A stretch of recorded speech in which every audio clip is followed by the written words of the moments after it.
There you go. Put some egg white. Kitchen.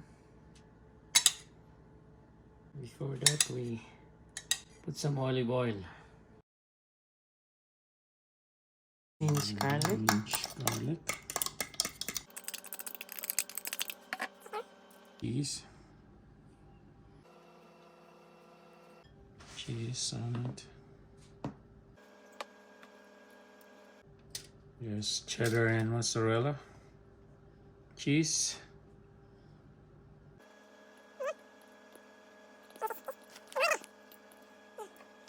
$15. About 15 minutes.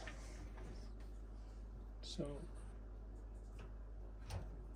put it in bake, and then Temperature. egg yolk and the avocado, and then 300.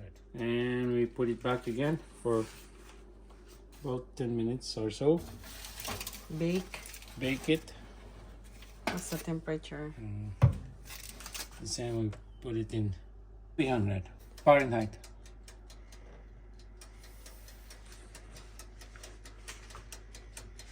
Kapares niya, Magic Melt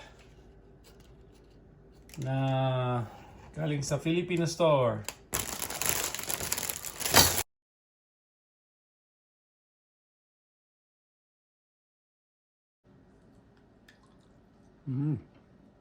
Okay. Good. Melts in your mouth. It's good.